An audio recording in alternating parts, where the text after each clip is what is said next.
What is an amusement park? Or better yet, what is a theme park? Are they both the same thing or different? Join me in today's episode of Coaster Philosophy as we find out together if there really is a difference between an amusement park and a theme park.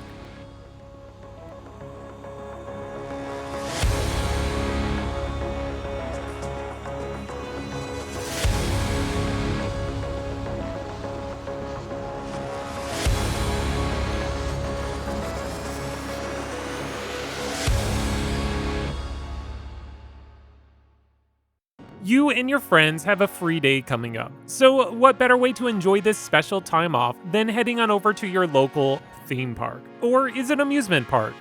I think for the most of us, we use these two phrases interchangeably without thinking there really is any difference between the two, but in fact, there are actually two different types of parks.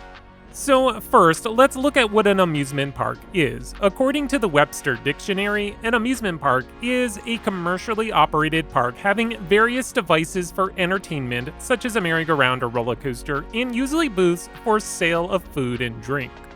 A theme park, once again by Merriam-Webster Dictionary, says a theme park is an amusement park in which the structures and settings are based on a central theme. Pretty simple, right? So basically, in a nutshell, an amusement park has more emphasis on the entertainment aspect regardless of theming. As for a theme park, the theme is the central point to all attractions. Where the confusion comes into play is, well, over the past couple decades, many parks have adopted that phrase, theme park, for their properties, regardless if they're a true theme park or not.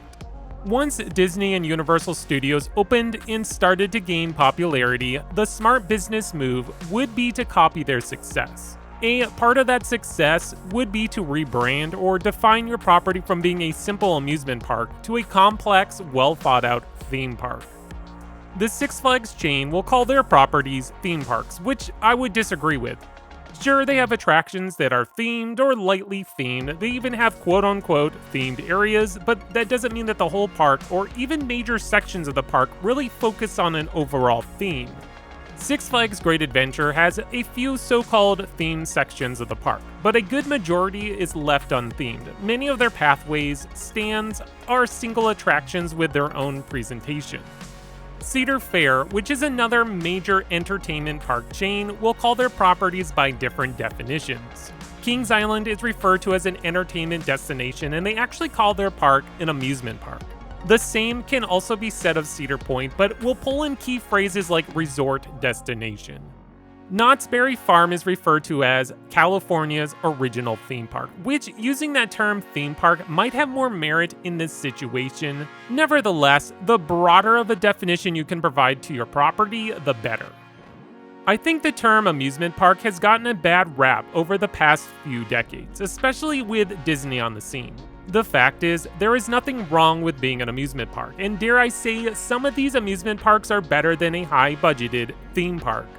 The fact is, you should click on that like button and make sure that you are subscribed. Okay, for real though, I enjoy every property for multiple reasons. If I'm looking for serious thrills, Cedar Point is my go-to park. If I want immersion, time to break out the credit card and set up a trip to Disney. If I'm looking for a little bit of both, Islands of Adventure is the place for me. To me, what's really important is how you maintain your park and the quality of attractions that you fill it. If you want to do theming, that's great, just make sure you go all in. Sorry for picking on Six Flags again, but yeah, their minimal themed areas, either give it a 100% effort or leave it be. If you are a smaller park that can't afford the biggest and greatest attractions, you can still do your part by maintaining the attractions and keeping up with excellent operations. The bottom line is, we visit all parks for various reasons, so there's no point on pretending to be something you aren't. So yeah, is there a difference between an amusement park and a theme park? Yes, but does it mean that one is better than the other? No. Well, thank you for watching today's episode of Coaster Philosophy. Stay tuned for more content coming your way by Extreme Thrills.